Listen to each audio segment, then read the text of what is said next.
everyone. Today we are going to talk about 19th century social and religious reform movements. So while discussing this particular topic, we are going to look for reasons behind these movements. Then we'll be looking at some of the particular concepts. So see, what we need to discuss is why we have been discussing about Indian society from ancient times. So why this is the time, why 19th century becomes a breeding ground when a lot of social reforms are taking place. People from a lot of stratas of society are coming up with their ideas. They are establishing their own societies and they are asking for certain changes which should be done in the society. So what are the reasons behind it? That is something that we will be looking at. Then we are going to discuss some of the important conceptual details which are important for us. There are times when we use a particular terminology and we do not understand what do we mean by that. So there are certain concepts that we will be discussing here which are related to 19th century reform movements. So that is something important. After that, we are going to discuss particular acts which were passed concerning the condition of women. So in particular, there are 3 acts which we will be discussing. First is concerning the abolition of sati in Indian subcontinent. Then we will be talking about Widow Remarriage Act and then Age of Consent Bill. See, there are a lot of other acts also which are coming up. For example, an act which was passed against female feticide, and there are others also, but that is not something which we can discuss here. See, this is a topic which is very daunting, topic which is very vast, because we are talking about a whole century here. So it is not possible that we can discuss each and every detail pertaining to this particular arena. So what I am going to do here, I will give you some idea of what is happening, and we will discuss some of the important things, and after that some of the important reformers and the societies which were formed in 19th century. So what are their motives, what are these people talking about, what are these societies doing, who are the important people related to it, and after that we'll look at the impact, both positive and negative impacts which these social reforms and religious reforms had. So that is something that I am planning to do in this particular lecture. There will be some of the details which might not be here, so you can read it in the booklet provided to you, or there are other sources, but mostly we will cover the important ones here. So see, first of all, what you need to understand, why 19th century? Why 19th century? If you talk about ancient India, we have, of course, we have talked about some social religious movements, for example, Buddhism and Jainism, when they came as reformist religions. So they were also talking about some kind of social reforms, and some of their ideas were very much radicalized. So after that, we didn't discuss anything related to something which is of this enormity, or which had such a profound impact, be it positive one or be it negative one. So after that we discussed medieval India, then we have been talking about colonial state, we have been talking about Indian people who are getting education. So why wait till 19th century? There have been problems from the very start of the human civilization. So there are some of the things which actually, see, problems are always there, but there are some things which gives you an impetus to actually do something, to actually make a difference. So this is a time when everything came together, you can say perfectly, which gave India a breeding ground for change, or at least a talk regarding changing social systems. So what are these things? That is something that we need to understand. See, first of all, I want you to understand that particularly the changes that we are going to talk about is regarding women lower caste and untouchable people, untouchables, and then some of the social evils which are pertaining in the society. So see, these are the people who are vulnerable sections of the society. Also in Muslims also, we will be discussing some of the movements which were led by Muslim leaders to reform the particular religion or to uplift the particular section of the society. So see, even if today you look at whatever I have written, particularly 3 sections, women, lower caste and untouchables, thankfully untouchability has been abolished constitutionally in our country when we got independence, and Muslims. So these are the groups which are still vulnerable in our country. If you look at, if you are studying, if you are a student of political science, you will get to know that even today we have a lot of laws or constitutional amendments in place to protect their rights. Because see, when somebody is in a vulnerable position, people who are strong enough, they have a lot of power and position to oppress these people. So what we are going to look at in the case of women, see here also these people are having a lot of problems. So what are the problems? Women were forced to, I am not going to discuss each and every problem in detail, I am just outlining it to you so that you can understand what kind of pathetic situation these people had. So women had to perform sati. We'll discuss what these things are. Widowhood. So you can say widowhood is something very common, because if you look at the data also, women have larger life expectancy than men. But see, when we are talking about widowhood, you are taking away each and every basic right from a woman. It is not the same with men. So that is something which is making widowhood a condition which nobody wants to actually be in. But it was very common because women were married off really early. Child marriage. So early widowhood, because see, if you look at, there are a lot of movies also, if you want to understand the situation, what widows had to face. For example, there is a movie named Prem Rog, there is a movie named Water by Deepa Mehta, there are a lot of them. So that underlines how women were controlled sexually and socially. There were rules about food. I mean, you can eat only one time, you have to drink certain amount of water, you have to walk barefoot, you cannot dress up. So there are all kinds of rules which are in place to make widowhood really miserable for women. Of course, they had no property, they did not have right to have jobs. That was true for all womankind. So they were uneducated, polygamy. What do I mean by polygamy? That there is a man, this is the man, and he can marry 2, 4, 5, 6, 7, 8, whichever number he wants to marry, he can marry that many women. So of course, if there are going to be, for example, if there are going to be 4 wives in one household and there is one man, so they all are going to vie for attention. Their position is very precarious in that household. So that is something again which is making their social condition very problematic. And on the other hand, women were not even allowed to remarry when their husband passes away.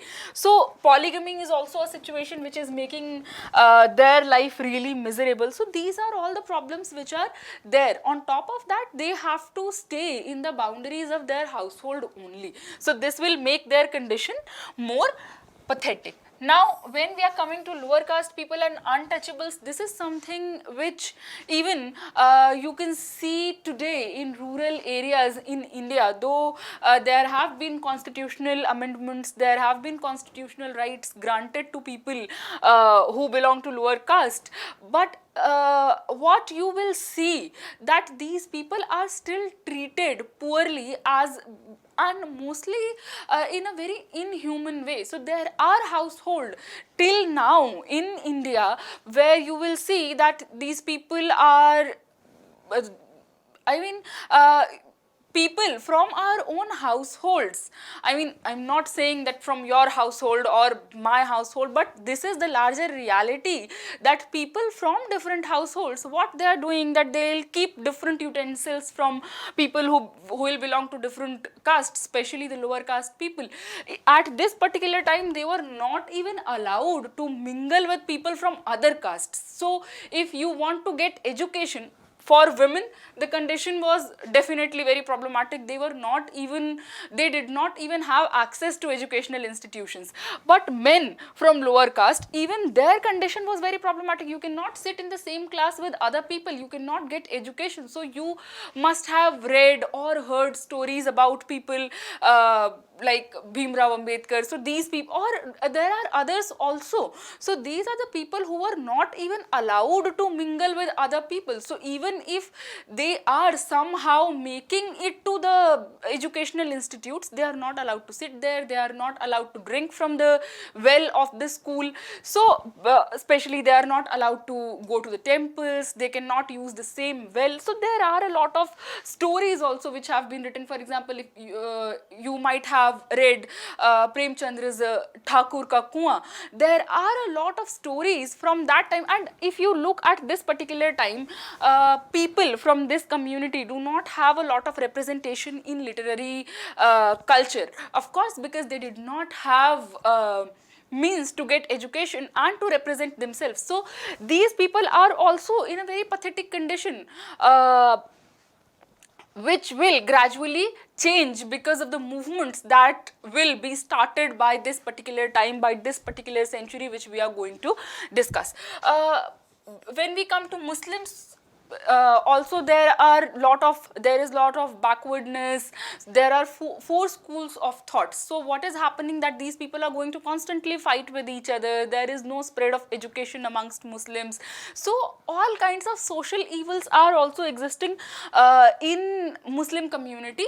Also in the case of Hindus, what had happened, that the upper class Hindu men I am talking about, they got an opportunity to go to European institutes and study there. When colonial people, when British are coming to India, upper caste Hindu men, they looked it as an opportunity also. So they are getting Western ideas, they are getting Western education, and they are making themselves comfortable in both the cultures, be it Indian or be it Western. So they are in a way reaping the benefit of colonialism also. But in the case of Muslims, there is hardly any awareness, there is hardly any education which down filtered to these people. So there are some leaders who got an opportunity for education, who are aware enough, who are educated enough to actually talk about these problems. They are also leading some movements which we will discuss later, how to actually make Muslims aware of their problematic situation and how to make them get the benefit of whatever is happening. For example, British are working towards education also. There are a lot of nationalist schools which are getting established. So these are all the things which will happen, and these reforms are prompting people to get a benefit of all these things. But for okay, there are a lot of social evils also. For example, if we talk about Hinduism, priesthood is something which is very problematic at this particular point of time. There are a lot of, you can say, religious acts which are performed by people which used to be very problematic. I mean, for example, you are going to die in front of a particular temple so that you can attain heaven, or these kind of rituals which were followed, complex rituals.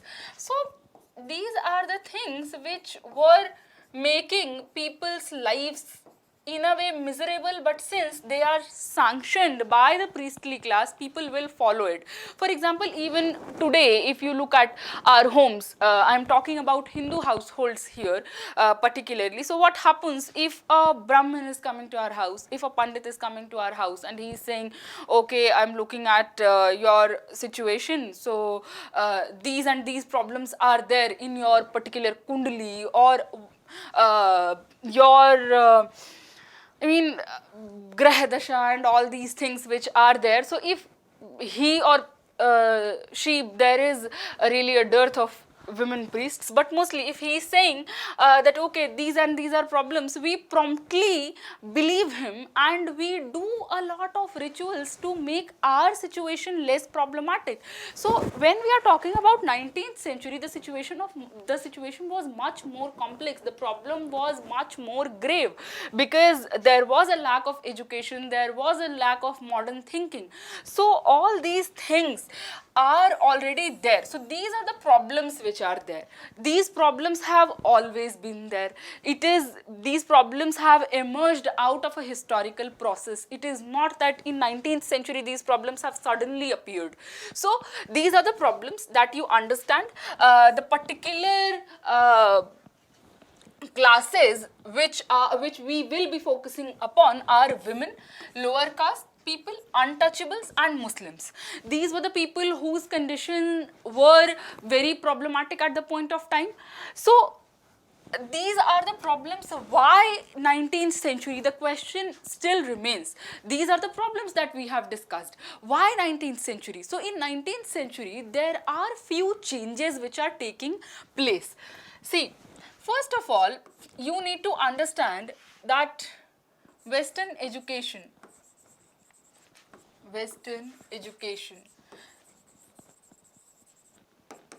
there is a class of people.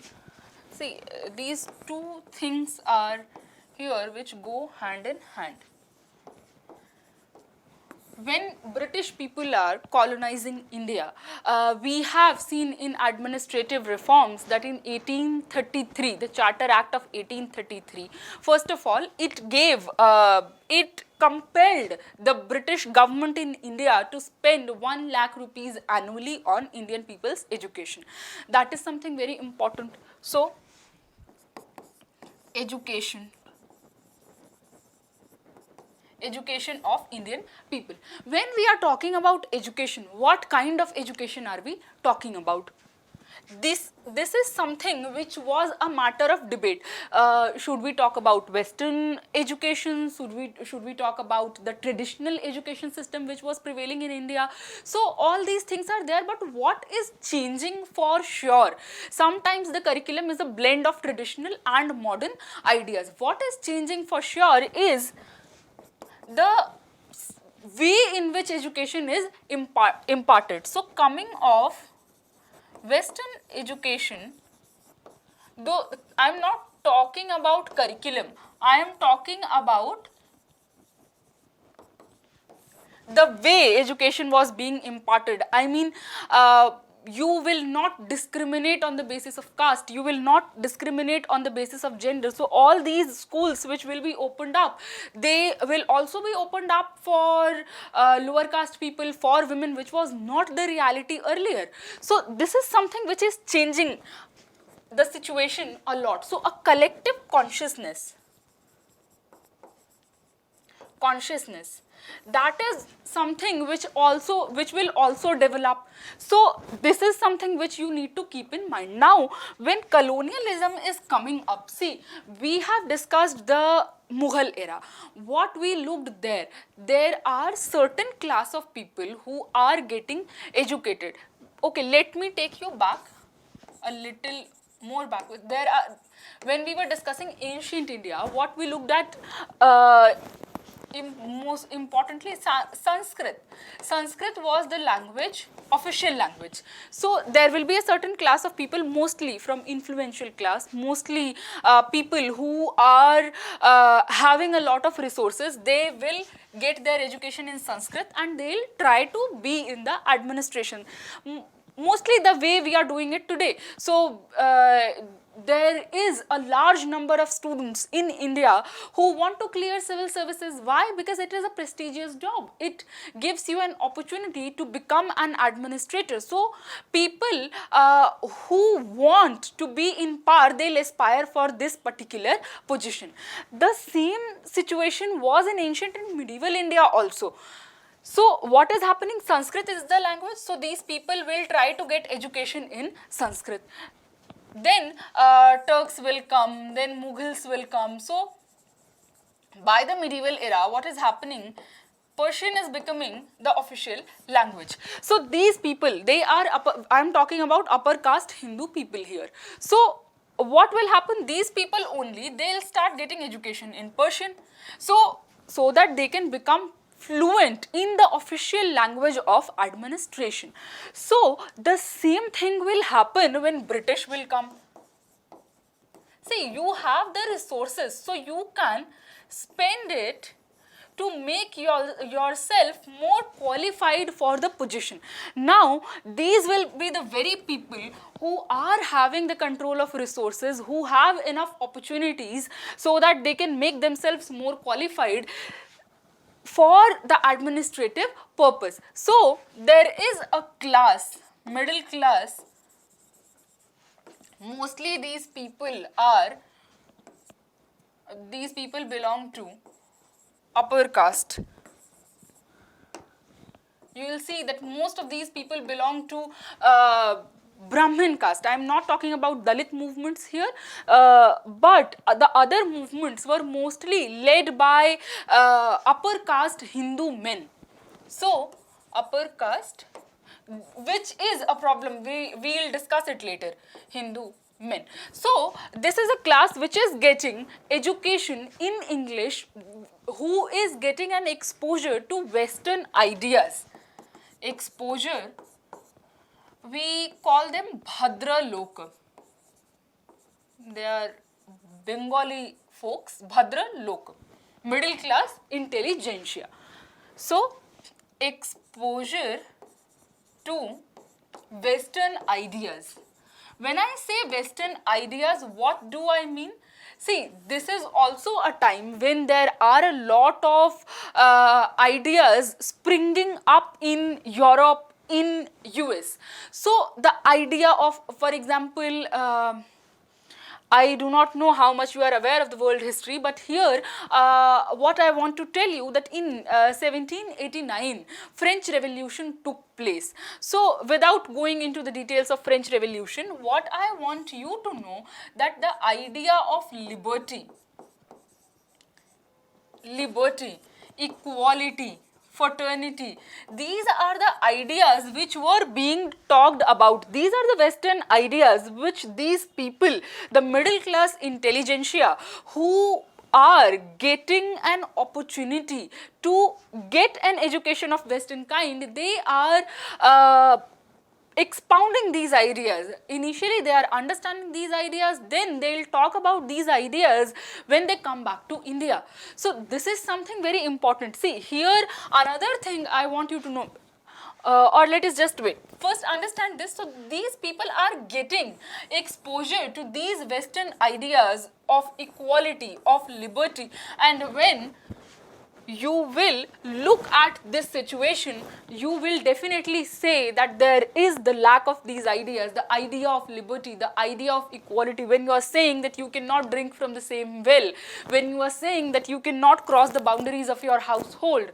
So what are we looking at? An extreme kind of restrictive and problematic situation which does not offer a particular section of society equality. So these people will look at these situations and they will try to make a change on their own part. So that is why the 19th century is becoming a breeding ground for all these reform movements.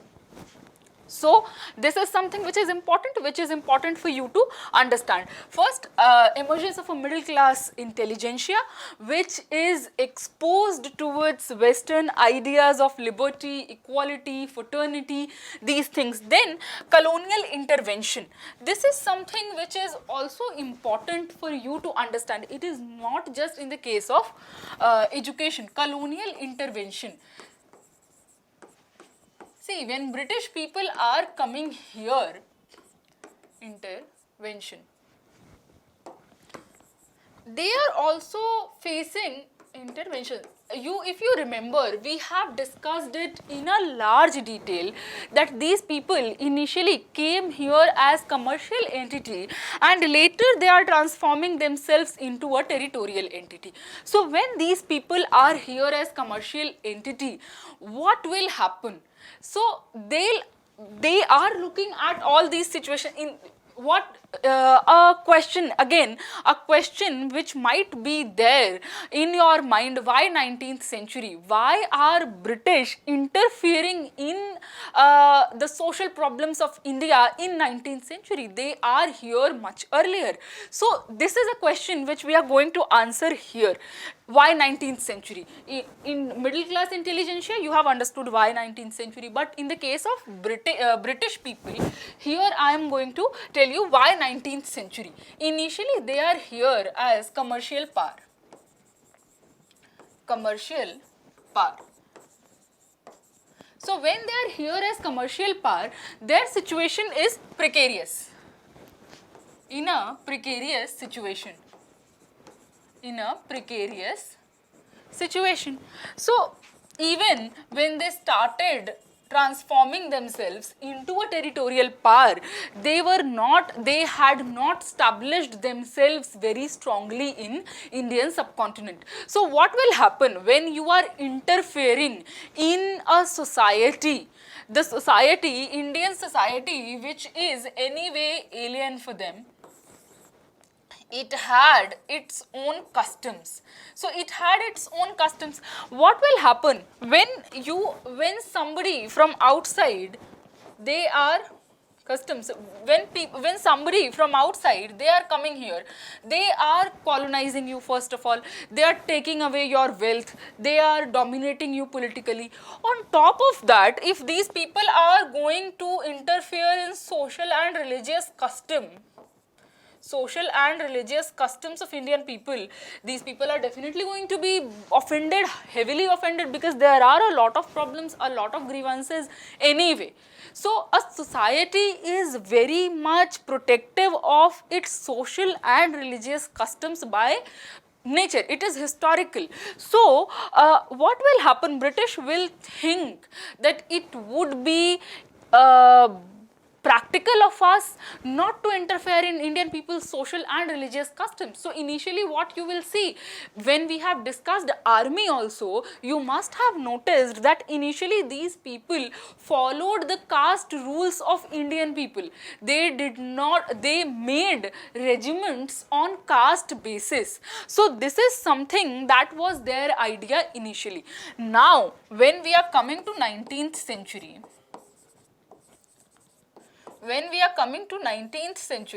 what you need to understand here, that already a lot of things have happened. Most of the areas have been colonized. So they have established themselves as a major political power in India. So French are out of the scene, Portuguese and others were already out of the scene. So when all these things are happening, what it is giving them stability here, stability.